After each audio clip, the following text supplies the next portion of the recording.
जय हिंद दोस्तों, आप सभी का स्वागत है अपने यूट्यूब चैनल मैथ्स बटन में। आज हम करने वाले हैं class 10 chapter number 3 linear equation 2 variable. इनके हम बनाने वाले हैं एक्सरसाइज नंबर 3.2 के क्वेश्चंस। हमने इसके पिछले वीडियोस में हमने एक्सरसाइज नंबर 3.1 उसके रिगार्डिंग हमने कंसेप्ट सीख लिए थे, कितने टाइप ऑफ लाइन होते हैं, उसके क्या क्या कंडीशंस होते हैं, कंसिस्टेंट इनकंसिस्टेंट के बारे में सीखा था। इन सब का लिंक आपको वीडियो का डिस्क्रिप्शन बॉक्स में मिल जाएगा, तो वहाँ पे आप जाकर देख सकते हैं। फिर हमने उसके अगले वीडियो में दो हमने मेथड्स देखे थे जिससे हम किसी भी इक्वेशन को सॉल्व कर सकते हैं। उसमें हमने substitution method and elimination method को सॉल्व करने के तरीके देखे थे।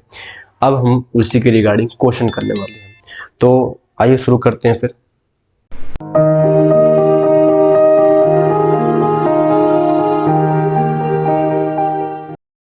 तो देखिए, सबसे पहला जो क्वेश्चन हमारे पास जो क्वेश्चन है वो क्वेश्चन है कि solve the following pair of linear equation by the substitution method. हमें सब्स्टिट्यूशन मेथड दे रखा है। हमने सब्स्टिट्यूशन मेथड के बारे में जो जिक्र किया था पिछली क्लास में, पिछली वीडियो में, वही उसके रिगार्डिंग हमें क्वेश्चन दे रखा है और हमें इनको सॉल्व करना है। तो सबसे पहला जैसे हम क्वेश्चन लेते हैं कि x plus y is equal to 14 है and x minus y is equal to 4 है। ये हम पहला इक्वेशन लेते हैं, ये हम लोग सेकंड इक्वेशन लेते हैं। तो हमने सब्स्टिट्यूशन मेथड में ये सीखा था कि किसी भी एक इक्वेशन को पकड़ लेंगे और उस इक्वेशन से किसी भी एक वेरिएबल की वैल्यू निकाल देंगे। तो मान लेते हैं कि हम फ्रॉम इक्वेशन फर्स्ट ले लेते हैं, फ्रॉम इक्वेशन 1। तो x plus y is equal to 14 हमने ले लिया, तो x is equal to 14 minus y मैं बोल सकता हूँ। ये वैल्यू हमने निकाल दिया। अब इस वैल्यू को लेकर के मैं क्या करूँगा, क्योंकि ये वैल्यू फर्स्ट से निकली है तो मुझे सेकंड में पुट करना होगा। तो put x is equal to 14 minus y in equation second में हम पुट करने वाले हैं। तो अपने पास इक्वेशन है x minus y is equal to 4। x की वैल्यू हमें दे रखी है 14 minus y is equal to 4। 14 minus 2y is equal to 4 minus 2y is equal to 4 minus 14, जिसकी वैल्यू माइनस का 10 आ गया है। माइनस से माइनस खत्म हो जाएगा, तो y की वैल्यू 10/2 कट के y की वैल्यू 5 आ गई। तो हमारे पास y की वैल्यू भाई 5 आ चुकी है ना। y की जो वैल्यू जब हमारे पास 5 आ चुकी है, हम लोग क्या करेंगे, इस इक्वेशन को लेंगे, इस वैल्यू को लेंगे और जो हमने x की वैल्यू जो निकाली थी आप यहाँ पे पुट कर सकते हैं। x की वैल्यू को हम लोग फर्स्ट इक्वेशन में या सेकंड इक्वेशन किसी में पुट कर, तीनों में से कहीं पुट कर दिए, आंसर अपने पास बन सकता है। तो हम लोग इसी के में पुट करते हैं। x is equal to 14 minus y था, तो x is equal to 14 minus 5 हो गया। x इज इक्वल टू अपने पास 9 आ चुका है। इसका मतलब x is equal to 9 and y is equal to अपने पास 5 का कंडीशन बन चुका है। अब मैंने इसको चेक भी कर सकता हूँ कि हम लोग का मेरा जो आंसर आया वो सही आया कि नहीं है। तो मैं ना इस दोनों की x और y की वैल्यू को फर्स्ट और सेकंड दोनों में पुट करके देखूंगा और इज इक्वल टू में मुझे 14 और 4 गिवन जो दे रखा है उसमें मैं कंडीशन करके देखूँ क्या वो दोनों सेम आ रहा है कि नहीं है। तो जैसे मैं x प्लस वाई बोला गया 14 मिलना चाहिए, तो 9 प्लस 5 मुझे मिल जाएगा 14 एंड x माइनस वाई मुझे 4 मिलना चाहिए, तो 9 माइनस 5 4 होता है, 9 माइनस 5 होता है 4। इसका मतलब मेरा आंसर बिल्कुल सही बन रहा है। तो इस तरीके से हमें क्वेश्चन करने हैं। अब चलते हैं हम सेकंड इक्वेशन की तरफ।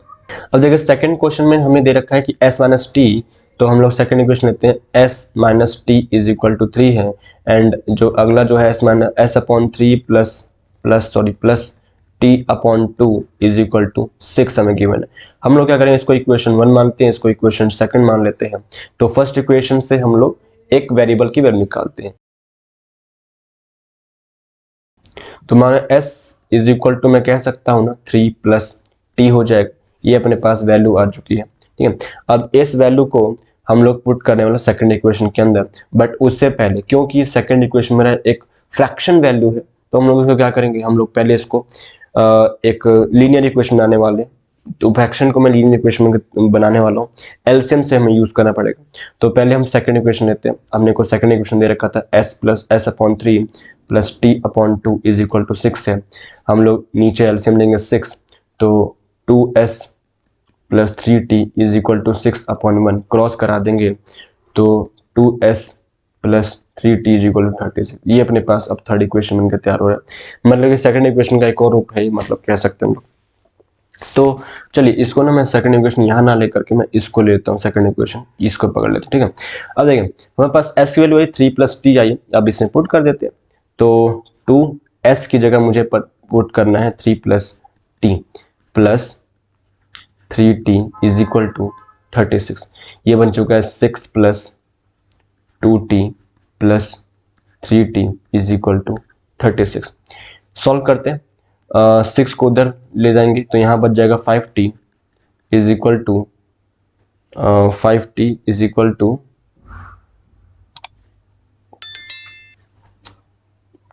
36 माइनस 6 इज इक्वल टू 30 हो चुका है। t की वैल्यू 30/5 मतलब कि 6 आ चुका है। t की वैल्यू भाई 6 आ चुकी है मेरे पास ना, t की वैल्यू 6 आ चुकी है। अब हम लोग इस t की वैल्यू को मैं s is equal to 3 plus t में पुट करने वाला, तो s is equal to 3 plus 6 हो जाएगा। s इज इक्वल टू अपने पास 9 की वैल्यू बनके तैयार हो चुकी है। इसका मतलब ये होगा कि s की वैल्यू अपने पास 9 आ चुकी है एंड t की वैल्यू अपने पास 6 आ चुकी है।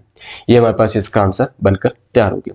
तो हमने 2 क्वेश्चन कर लिया, बढ़ते हैं इसके नेक्स्ट क्वेश्चन की तरफ। अपने को नेक्स्ट क्वेश्चन गिवन है थर्ड क्वेश्चन, जिसमें कि हमें गिवन दे रखा है 3x minus y is equal to 3 है एंड सेकेंड इक्वेशन हमें दे रखा है 9x minus 3y is equal to 9 है। इसको हम पकड़ लेंगे फर्स्ट इक्वेशन, इसको हम लेते हैं सेकंड इक्वेशन। दोनों को सॉल्व करते हैं। फर्स्ट इक्वेशन किसी और निकाल लेते हैं। हमें ना y के साथ कोई कोफिशिएंट नहीं दे रखा, तो अगर मैं x को कोफिशिएंट लूंगा, मतलब x को निकालूंगा तो अपने पास अपॉन में 3 बनने वाला है। ठीक है, तो मैं फ्रैक्शन से थोड़ा बचने की कोशिश करता हूँ, तो अपने पास मैं y को निकालूंगा। तो अपने पास इक्वेशन था 3x minus y is equal to 3। तो मैं y को निकालना चाहता हूँ तो x को उधर कर देते हैं, मतलब कि minus y is equal to 3 minus 3x। Minus को हटा देंगे हम लोग तो y की वैल्यू 3x माइनस 3 बन करके तैयार है। ये हमारे पास y की वैल्यू आ चुकी है। अब इस y की वैल्यू को हम लोग पुट करने वाले हैं अपने किसमें, सेकंड इक्वेशन में। तो 9x माइनस 3 और y की जगह पुट करने वाला हूँ 3x minus 3 is equal to 9 था अपने पास। 3x minus 3 is equal to 9 था। उसके बाद हम लोग सॉल्व करने वाले हैं 9x minus plus 9 is equal to 9। देखिए 9x से 9x गया, 9 इज इक्वल टू 9 आ गया। तो 9 इज इक्वल टू 9 आ गया। यहाँ पे कोई सॉल्यूशन नहीं निकल पा रहा है ना, तो सॉल्यूशन नहीं निकल पा रहा है, इसका मतलब ये हो गया कि ये ना हमने जो टाइप ऑफ लाइन सीखी थी ना, कौन कौन सी इंटरसेक्टिंग हमने लाइन सीखी थी, पैरेलल लाइन सीखी थी और कोइंसिडेंस लाइन सीखी थी, मतलब कंडीशन उनमें से कोई सा बनना चाह रही है। तो अगर मैं इसको ध्यान से देखूं, अगर आप ध्यान से इसको देखेंगे तो x को मतलब a1/a2 की वैल्यू मेरे पास आ रही है 3/9, जिसकी वैल्यू 1/3 हो जा रही है। उसी तरह b1/b2 की वैल्यू -1/-3 आ रही है, कट पिट के 1/3 बन रही है। एंड सेम एज c1/c2 की वैल्यू 3/9 बन रही है, ये भी हमारे पास आंसर 1/3 आ रहा है। तो यहाँ पे तीनों जने बराबर आ गए, तीनों जने बराबर आ गए। अब तीनों जने बराबर आ गए, इसका मतलब क्या हुआ,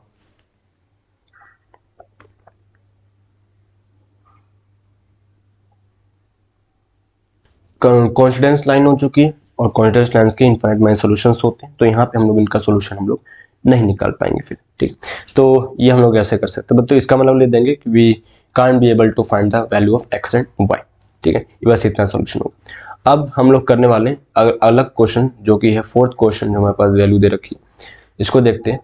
तो इसको पहले हटा देते हैं और यहाँ पे लिख देंगे कि can't be able to find the solution. ठीक है, फोर्थ क्वेश्चन देखते हैं जरा। फोर्थ क्वेश्चन में हमको दे रखा है भाई 0.2x plus 0.3y is equal to 1.3। ये हमारे पास फर्स्ट इक्वेशन बन रही है। और अपने पास दूसरी इक्वेशन 0.4x, अच्छा दूसरे इक्वेशन को बाद में करते हैं। देखिए पहले इक्वेशन को हमने ना थोड़ा सा यहीं पे मैं आपको एक्सप्लेन करने की कोशिश करता हूँ। यहाँ पे हम लोग क्या करने वाले हैं कि भाई है ना, बच्चों को डर लगता है पॉइंट से और फ्रैक्शन से, तो फ्रैक्शन को सॉल्व करना सिखा दिया मैंने कि एलसीएम लेके हम सॉल्व कर सकते हैं। अब यहाँ पर क्या हो रहा है कि पॉइंट बन रहा है, डेसिमल आ रहा है, डेसिमल से भी डर लगता है, तो हम लोग क्या करेंगे, डेसिमल को पहले फ्रैक्शन में कन्वर्ट करेंगे और फिर फ्रैक्शन को हम लोग लीनियर इक्वेशन में कन्वर्ट करवाते हैं। देखिए कैसे होने वाला है भाई, 0.2 है तो इसको मैं 2x/10 लिख सकता हूँ, प्लस अगले वाले टर्म को 3y/10 लिख दूंगा और नेक्स्ट टर्म को 13/10 लिख दूंगा, और इसको मैं पहला इक्वेशन मानूं। लेकिन उससे पहले इसको अब देखिए फ्रैक्शन बन चुका है, तो अब हम लोग क्या करने वाले, इसको लीनियर इक्वेशन चेंज करेंगे। हम लोग इसको ले लेते हैं एलसीएम का 10, तो ऊपर आ जाएगा 2x plus 3y is equal to 13/10। 10, 10 से 10 क्रॉस हो जाएगा, मतलब कि 2x plus 3y is equal to 13 हमारे पास पहला इक्वेशन बनकर के तैयार हो चुका है। तो हमने डेसिमल को पहले फ्रैक्शन में सॉल्व किया, फ्रैक्शन को फिर हमने एक लीनियर इक्वेशन को फॉर्म बनाने की कोशिश की। इसी तरह मैं सेकंड इक्वेशन जो है पास सेकंड इक्वेशन जो कि था 0.4x plus 0.5y is equal to 2.3, तो इसको भी मैं ऐसे ही करूंगा, मैं डायरेक्ट आंसर्स का लिख रहा हूं। तो अपने पास 4x plus 5y is equal to 23 हमारे पास सेकंड इक्वेशन बनकर के तैयार हो गया। अब देखिए हमारे पास दो इक्वेशन बन चुके हैं ना, अब इसमें से किसी भी एक को ले लीजिए और किसी भी एक के वेरिएबल निकाल देते हैं। मान लीजिए हमने x का निकालना है, तो 2x is equal to 13 minus 3y हो गया। तो x की वैल्यू आ चुकी है, मतलब 13 माइनस 3y अपॉन 2।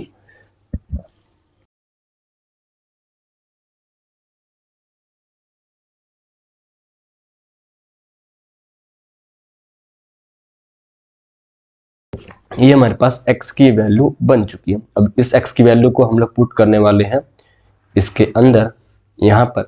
तो 4x की जगह हम लोग ब्रैकेट के अंदर रख देंगे हमेशा 13 minus 3y upon 2 plus 5y is equal to 23। इसको सॉल्व करते हैं। 4 जो है वो 13 और 3 के साथ ही ओनली मल्टीप्लाई होगा, ना कि कभी भी 2 के साथ होगा।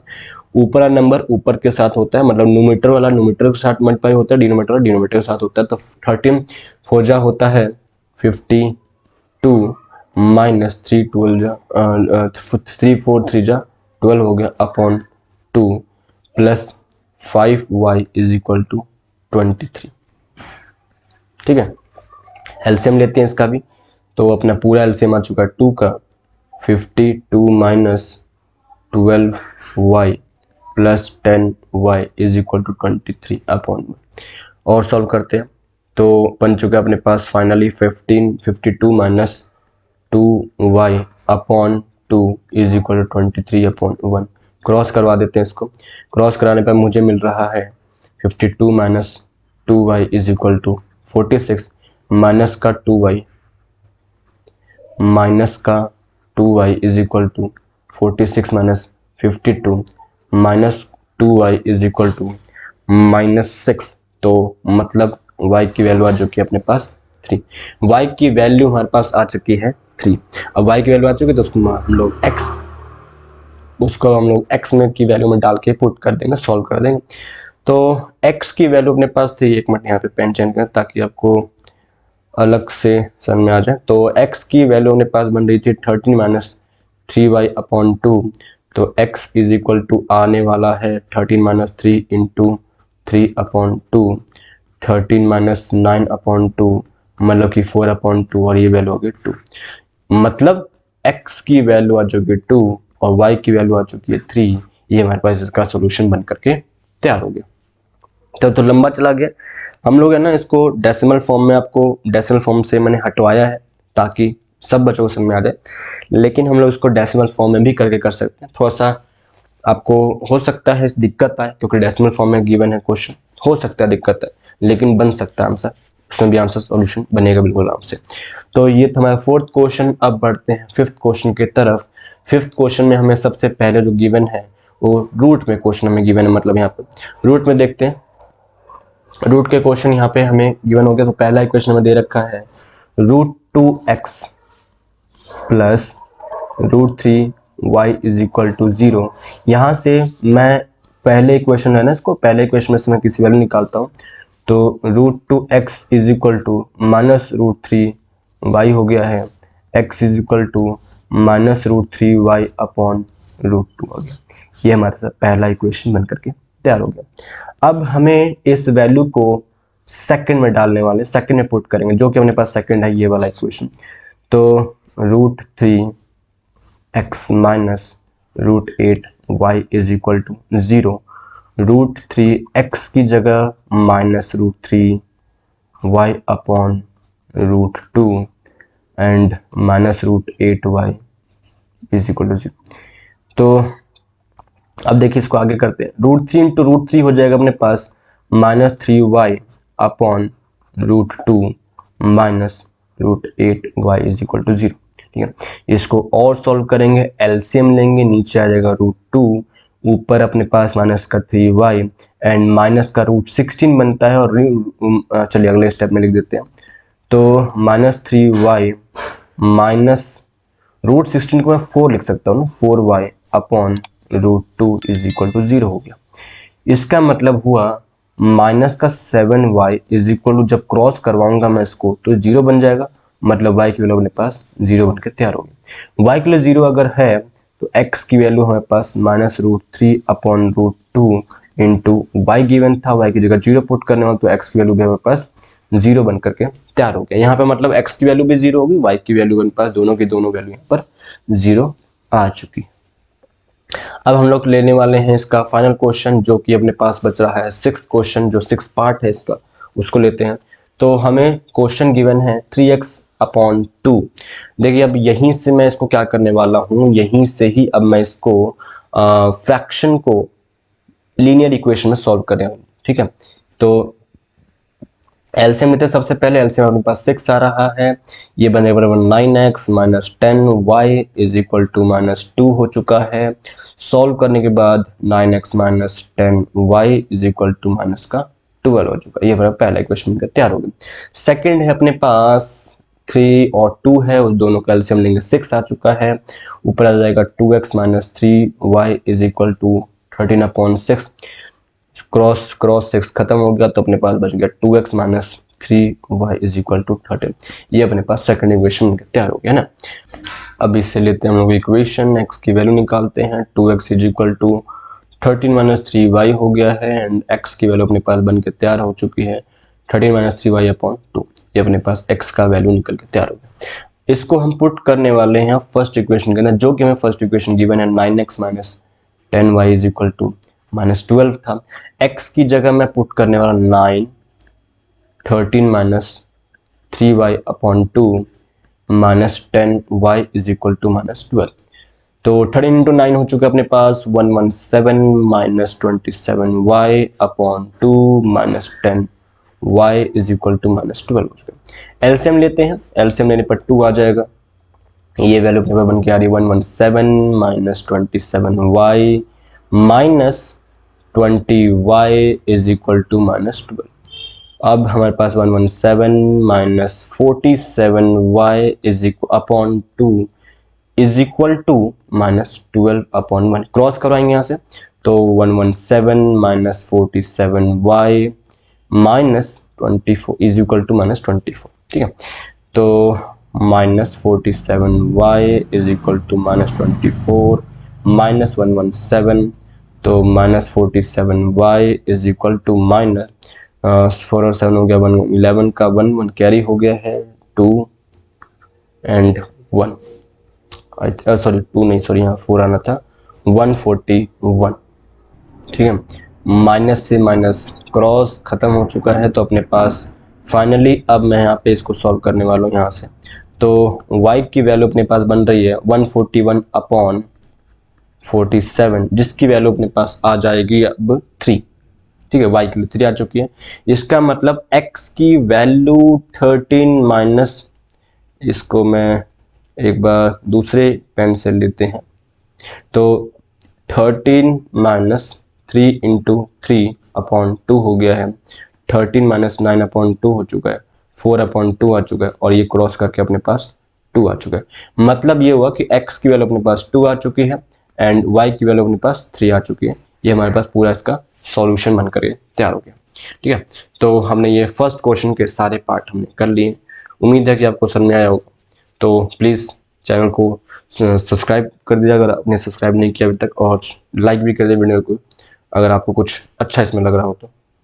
नेक्स्ट क्वेश्चन की तरफ बढ़ते हैं। क्वेश्चन नंबर 2 हमारे पास कि सॉल्व इक्वेशन में गिवन है this and hence find the value of m for which y is equal to +3 है। देखिए अब क्वेश्चन हमें दे रखे हैं भाई, 2 इक्वेशन हमें दे रखे हैं, हमें फिर y m की वैल्यू फाइंड आउट करनी है अगर y is equal to mx + 3 की वैल्यू हमें गिवन है। देखिए ऐसे क्वेश्चन को सॉल्व करने के लिए आप खुद समझिए जैसा हम कि m की वैल्यू कहाँ पे आ रही है भाई, y is equal to mx के अंदर आ रही है, मतलब इस वाले इक्वेशन के अंदर आ रही है।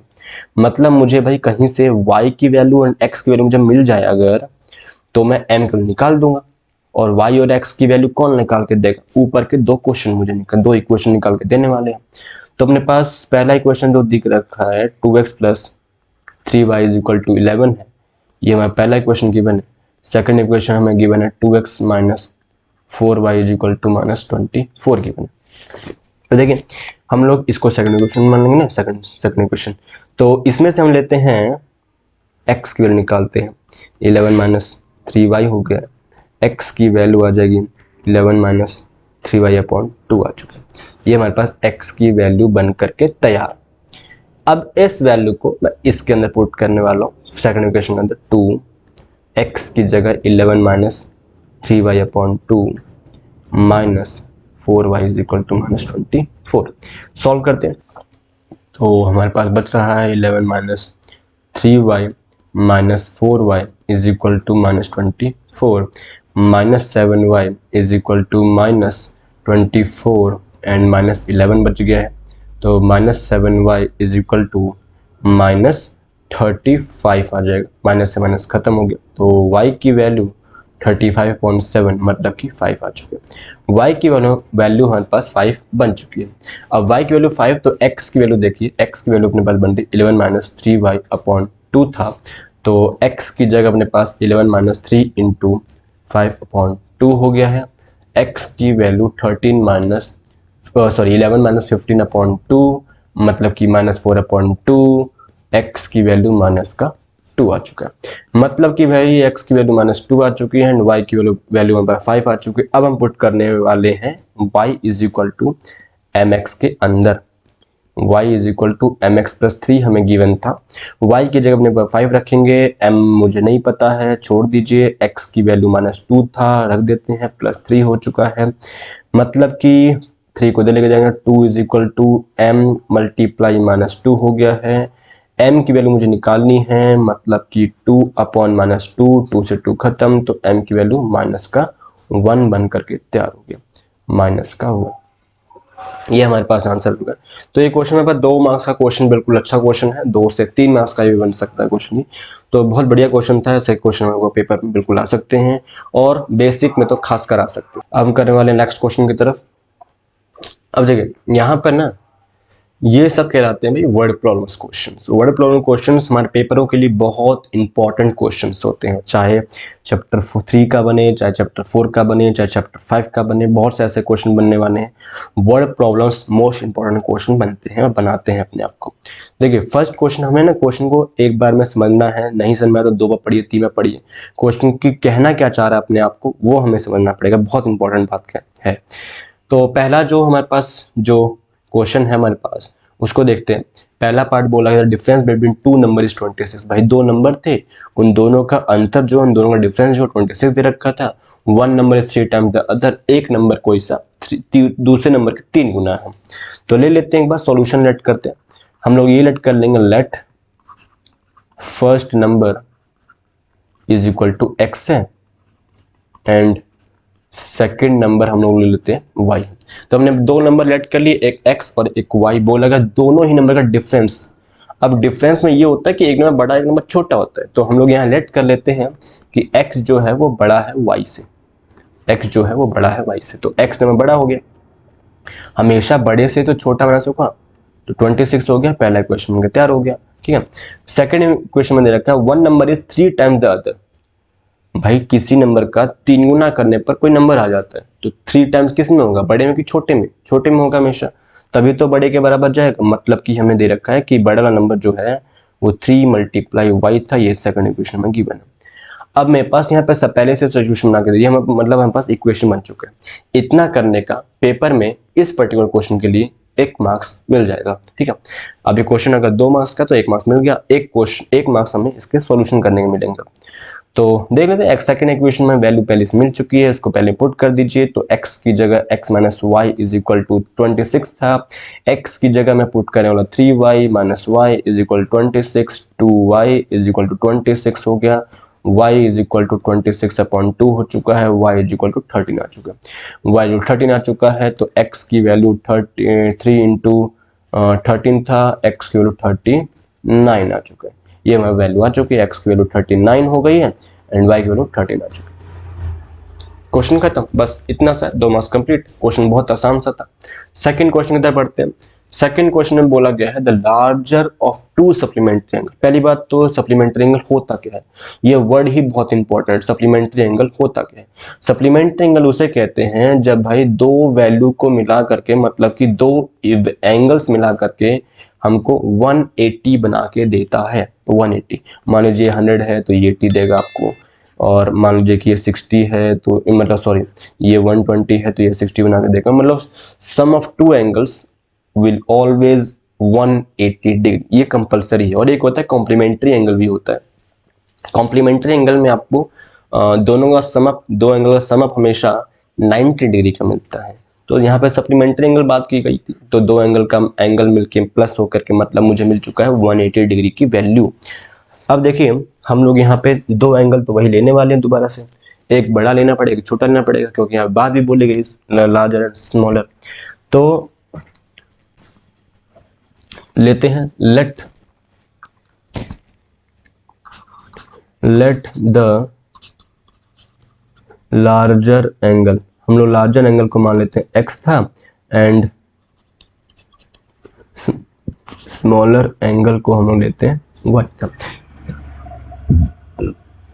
यहाँ पे मैंने पहले ही डिफाइन कर दिया कि x जो है बड़ा एंगल होगा, y जो है छोटा एंगल होगा, जिसका मतलब दोनों एंगल मिला के सप्लीमेंट्री एंगल बनाना है, मतलब कि x plus y is equal to 180 हो गया। ये हमारा पहला इक्वेशन बनकर तैयार होगा। सेकंड इक्वेशन में बनाने की कोशिश करनी है। देखिए अब जरा सेकंड इक्वेशन में बोला गया larger of to supplementary angle exceed the smaller by 18 degree है। तो बड़ा वाला जो एंगल है, बड़ा वाला मतलब कि x जो एंगल है वो स्मॉलर एंगल से, स्मॉलर एंगल ये हो गया y, स्मॉलर एंगल से एक्सीड कर रहा है, एक्सीड कर रहा होगा, ठीक है, बाई 18 डिग्री। एक्सीड का मतलब माइनस हो गया, ये हो गया हमारे पास इज इक्वल टू 18। ये हमारे पास सेकंड इक्वेशन की देना चाह रहा था। अच्छा, x minus x plus y is to 180 हो चुका है, and x minus y is equal to 18 degree मुझे मिल चुका है। यही हमें सॉल्व करने की जरूरत है, इनको सॉल्व कर देते हैं। तो हम लोग सेकंड इक्वेशन भाई निकाल रहा हूँ, x की वैल्यू जो कि आ रही है 18 प्लस वाई, ये हमारे पास सेकंड इक्वेशन से आ चुकी है। इसको पुट करते हैं पहले इक्वेशन के अंदर, तो x plus y is equal to 180 आ चुका है। x की जगह मैं पुट करने वाला 18 plus y is equal to 180 degree. 2y की वैल्यू आ चुकी है 180 माइनस 18 162, तो y की वैल्यू आ चुकी है 162/2, मतलब कि 81 डिग्री। y की वैल्यू हमारे पास आ चुकी है 81 डिग्री, मतलब स्मॉलर एंगल आ चुका है। बड़े वाले एंगल की बात कर लेते हैं फिर। तो x plus y is equal to 180 हमें गिवन था पहले इक्वेशन में, y की जगह मुझे पता है कि 81 पुट करना है इज इक्वल टू 180, तो x की वैल्यू 180 माइनस 81 हो जाएगा, जिसकी x वैल्यू 99 डिग्री बन के तैयार होगी। मतलब कि स्टेटमेंट लिख देंगे the larger angle is 99 degree and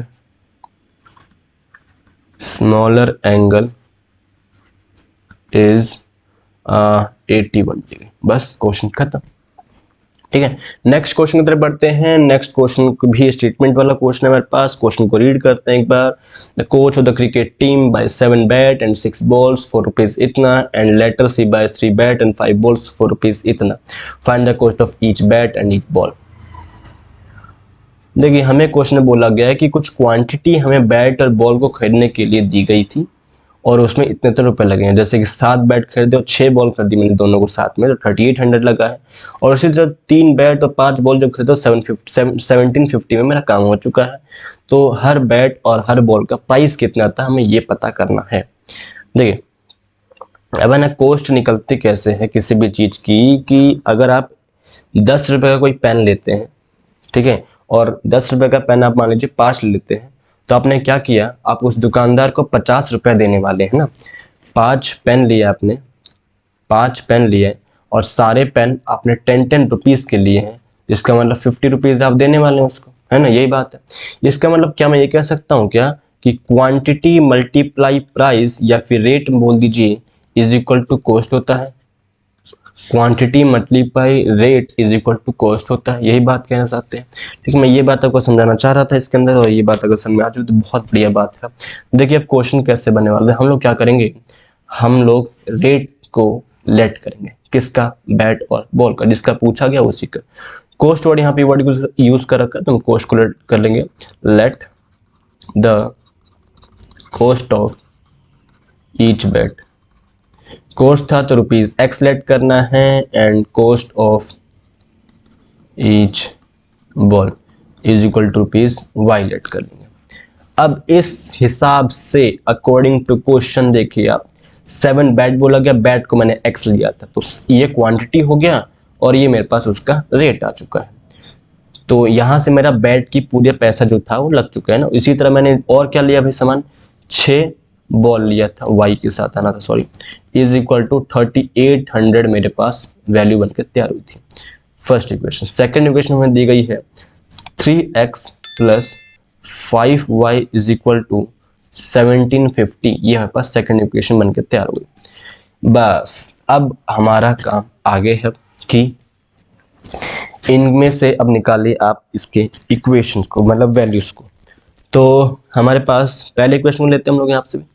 तो पहले इक्वेशन में से फ्रॉम फर्स्ट ले लेते हैं 7x is equal to 3800 minus 6y। x की वैल्यू आ चुकी है 3800 माइनस 6y अपॉन 7। ये हमारे पास थर्ड इक्वेशन में कह लीजिए, या फिर हमारे पास x की वैल्यू बन चुकी है। अब इस वैल्यू को मुझे पुट करना है किसके अंदर, सेकंड इक्वेशन के अंदर। तो 3x था ना, तो 3 मैं यहाँ पे पुट करता हूँ डायरेक्ट अब कि 3x की जगह मैं पुट करने वाला हूँ 3800 minus 6y upon 7 plus 5y is equal to 1750। इसको आप सॉल्व कर लीजिए। तो 38 इंटू 3 होने वाला अपने पास 38 इंटू 3, ये बनेगा हमारे पास 11400 minus 6 is 18y upon 7 plus 5y is equal to 1750। इसको अब लेते हैं हम लोग एलसीएम। तो एलसीएम लेने के बाद आ जाएगा अपने पास 11400 minus 18y plus 35y is equal to 1750। ठीक है, सॉल्व करते हैं इसको थोड़ा सा और आगे तक। तो हमारे पास बन के तैयार हो रहा है 1400 plus 17y okay upon 7 is equal to 1750। Cross करवा सकते हैं यहाँ से हम लोग। तो 1400 plus 17y is equal to 175 को 7 से मल्टीप्लाई करेंगे, 175 को 7 से मल्टीप्लाई करा देते हैं। 775 का 5 3 कैरी हो गया है, 49 और 3 52 का 2 5 कैरी हो चुका है, 7 एंड 5 1 1 12 आ चुका है, मतलब कि 12250 आ चुका है। 17y की वैल्यू 114 था, 12250 माइनस 11400। 17y की वैल्यू आ चुकी है 0 5 और 12 में 4 8, ये हो गया हमारे पास मतलब 850 आ चुका है ना।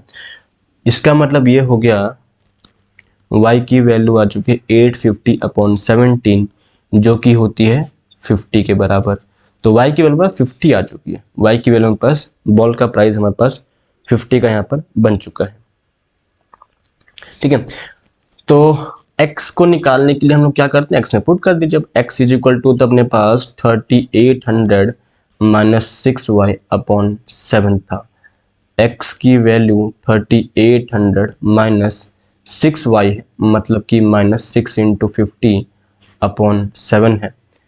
x इज इक्वल टू 38 650 300 हो गया अपॉन 7, तो x is equal to 3500 upon 7 and ये हो गया 500 के बराबर। तो x की वैल्यू आ चुकी है 500 के बराबर।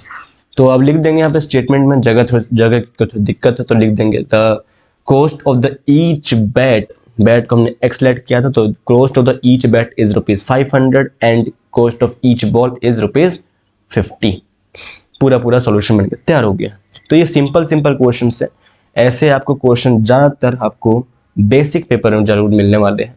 तो सेशन जब सिलेबस हमारा खत्म हो जाएगा, कोशिश करें जब सिलेबस हमारा खत्म हो जाएगा तो मैं आपको फिर इसके इम्पॉर्टेंट क्वेश्चन भी कराने की कोशिश करूँगा। तो इसलिए आप चैनल को सब्सक्राइब कर लीजिए, अच्छे अच्छे से कंटेंट मिलने वाले हैं आपको, अच्छे अच्छे क्वेश्चंस मिलने वाले हैं।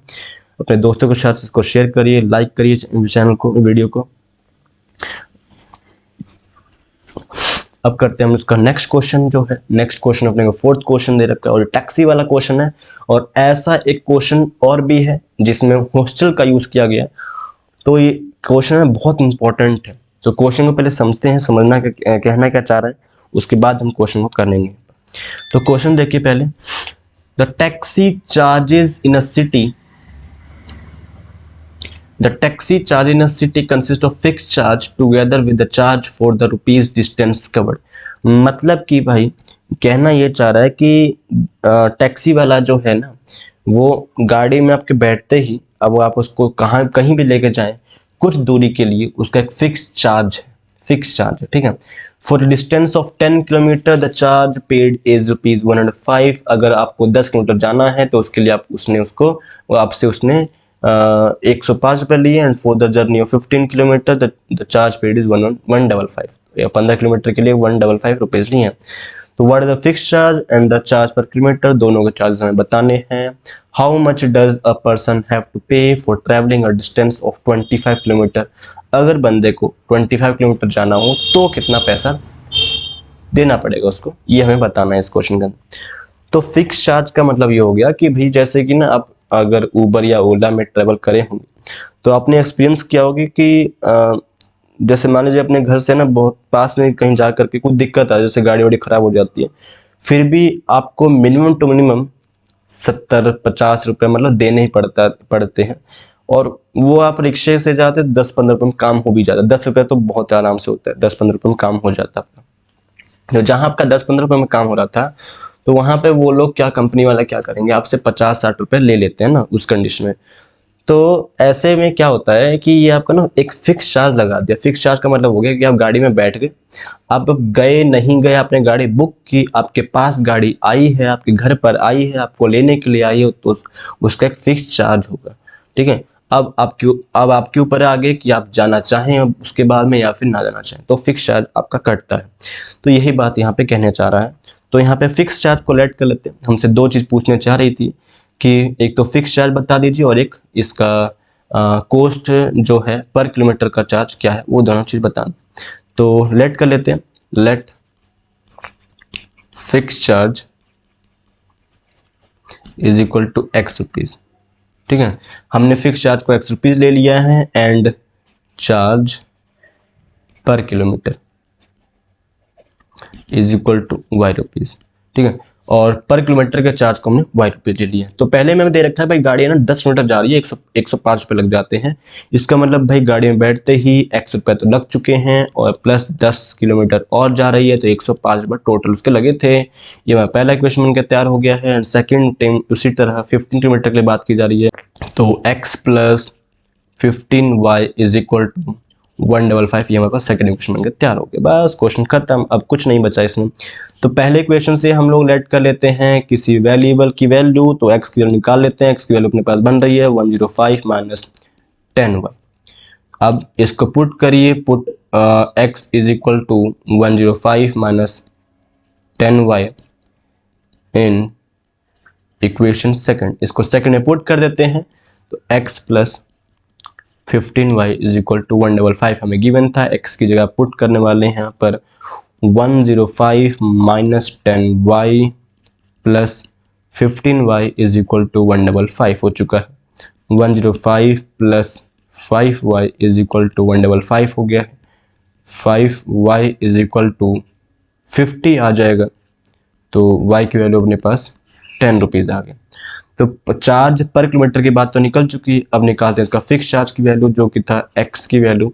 x अपने पास हो रहा है 105 माइनस 10y, तो x is equal to 105 minus 10 into 10, तो x आ चुका है 105 माइनस 100, x की वैल्यू आ चुकी है 5 रुपीज़।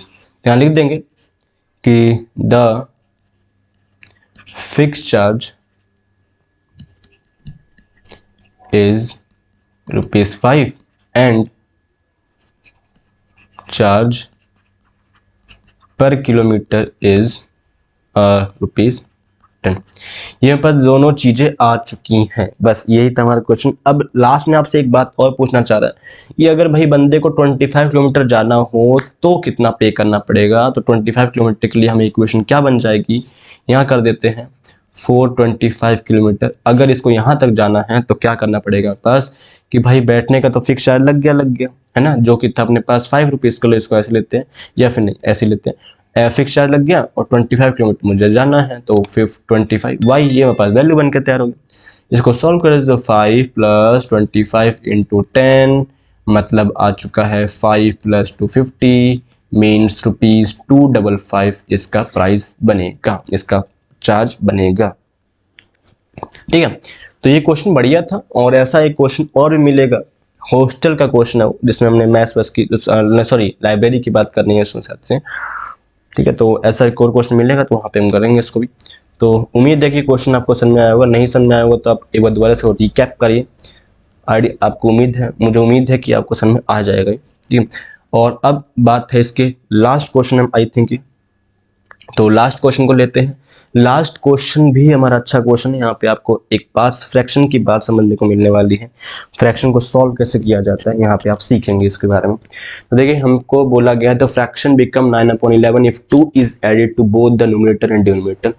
भाई किसी फ्रैक्शन के, जैसे मैंने 9/11 लिख देता हूँ, ऊपर वाले को हम जानते हैं न्यूमरेटर कहते हैं, नीचे वाले को हम जानते हैं डिनोमिनेटर कहते हैं। तो ये कहना ये चाह रहा है कि भाई किसी फ्रैक्शन को बनाने के लिए जो न्यूमरेटर डिनोमिनेटर दोनों की बात करना चाह रहा है, तो हमें दोनों को अलग अलग लेना पड़ेगा। तो लेट करना पड़ेगा हमें यहाँ पे, लेट न्यूमरेटर ऑफ फ्रैक्शन। तो न्यूमरेटर को मैं लेता हूं x and denominator of fraction इसको मैं लेने वाला हूं y। इसका मतलब मेरे पास जो फ्रैक्शन बनने वाला था वो मेरे पास बन चुका है x/y। फ्रैक्शन मेरे पास ये आ रहा है ना। अब देखिए अकॉर्डिंग टू क्वेश्चन लेते हैं। अकॉर्डिंग टू क्वेश्चन में अपने पास सबसे पहले बोला गया भाई जो फ्रैक्शन था ना, if 2 is added to both numerator and denominator, भाई दोनों के अंदर हम लोग 2 को ऐड करने वाले, मतलब हमारे पास 9/11 बनकर तैयार होगा। अब ये ऐसे क्वेश्चन आपने क्लास 8 में बनाए होंगे, तो इसको ना करने का तरीका होता है क्रॉस मल्टीप्लिकेशन। इसको क्रॉस करा दीजिए। इसका मतलब ये हो गया कि भाई 11 को मुझे मल्टीप्लाई करना है x+2 के साथ एंड इज इक्वल टू 9, ये मल्टीप्लाई हो गया y+2 के साथ। इस तरीके से मतलब बन गया 11x + 22 is equal to 9y + 9 18 हो गया। तो 11x, x को यही वैल्यू निकाल देते हैं, 11x is equal to 9y + 18 - 22 आ चुका है। 11x is equal to 9y - 4 आ चुका है। सेम एज x की वैल्यू आ चुकी है 9y - 4/11। ये this one is our x की वैल्यू। ठीक है, x वैल्यू आ चुकी है, वैल्यू ऑफ x फाइंड हो चुका है। अब हमको दूसरे क्वेश्चन की बात करते हैं। अब बोला जा रहा है if 3 is added to both the numerator and denominator it become 5/6। दूसरे कंडीशन में बोला गया है भाई कि जो फ्रैक्शन था ना मेरे पास x/y, इसमें अब हम लोग को 3 ऐड करना है दोनों के अंदर। तो कर देते हैं, बात सिंपल, ये 5/6 हो गया, क्रॉस करा देते हैं। तो 6x + 18 is equal to 5y + 15 हो गया है। तो 6x is equal to 5y + 15 - 18 आ गया है। 6x is equal to 5y -3 हो गया ना, -3। x वैल्यू यहाँ रख देते हैं 6, x की वैल्यू मेरे पास 9y - 4/11 है इज इक्वल टू 5y -3 हो गया है। ये बन जाएगा भाई 9 6 54, y 24/11 is equal to 5y -3। और सॉल्व करते हैं हम इसको आगे, और सॉल्व करते हैं। एलसीएम लेंगे इसको 11 का, यहाँ बन रहा है अपने पास 54y - 24, सॉरी यहाँ पे एलसीएम नहीं लेना पड़ेगा हमें, यहाँ पे क्रॉस कराने की जरूरत पड़ेगी। इज इक्वल नीचे इसके 1 आ जाएगा, क्रॉस कराते हैं यहाँ पर जरा हम लोग। तो सॉरी ये बन गया अपने पास 54y - 24, इसको 11 से मल्टीप्लाई करेंगे तो 55y - 33 3 हो गया।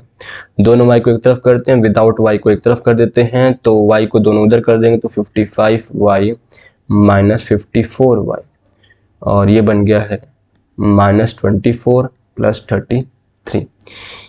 अब हमारे पास ये बन चुका है 1y and this one is कितना हो चुका है 6 और 3 9 हो गया है, तो मतलब y की वैल्यू पास 9 आ गई। y की वैल्यू 9 आ गई, मतलब डिनोमिनेटर की वैल्यू हमारे पास बन चुकी है। न्यूमरेटर निकालना है तो x is equal to 9y minus 4/11 था, मतलब 9 इंटू 9 माइनस 4/11 हो गया है।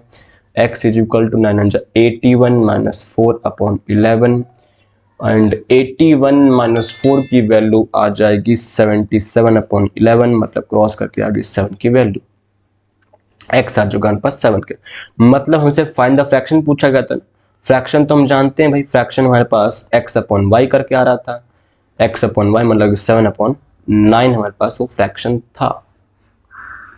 ये बन गया हमारे पास फाइनली ये पूरा का पूरा क्वेश्चन। तो हमने सारे क्वेश्चन बना लिए हैं आज, हमने सारे क्वेश्चन बना लिए, इस एक्सरसाइज का पूरा हमने सॉल्यूशन देख लिया है। बहुत मेहनत लगी है, तो प्लीज़ चैनल को सब्सक्राइब कर देगा अगर आपने सब्सक्राइब नहीं किया अभी तक तो, और दोस्तों के साथ इसको शेयर करिए, वीडियो को लाइक करिए। अगर अच्छा लग रहा है, अगर कंटेंट अच्छा लग रहा है, मेरा पढ़ाना अगर अच्छा लग रहा है तो प्लीज़ इसको लाइक करिए। इसके बाद हम लोग अब अगली वीडियो में जो इसका 3.3 जो है, जिसके अंदर हमको एलिमिनेशन के सॉल्यूशन देखने हैं, वो हम समझेंगे इस वीडियो के अंदर। हमने इस एक्सरसाइज के अंदर हम सारे के सारे question only and only substitution method से किया है हमने। सब आई थिंक आपको सब्स्टिट्यूशन मेथड अब समझ में आ चुका होगा, ठीक है। और हमने वर्ड प्रॉब्लम जितने बनाए हैं वो भी हमने सारे सब्स्टिट्यूशन से किए हैं। तो उम्मीद है कि आपको सारे क्वेश्चन आपको समझ में आ चुके होंगे। तो आज के लिए इतना ही करते हैं। आप हमें इंस्टाग्राम और टेलीग्राम पर फॉलो कर सकते हैं, साथ साथ आप फेसबुक पर भी हम फॉलो कर सकते हैं। तो आज के लिए इतना ही, थैंक यू।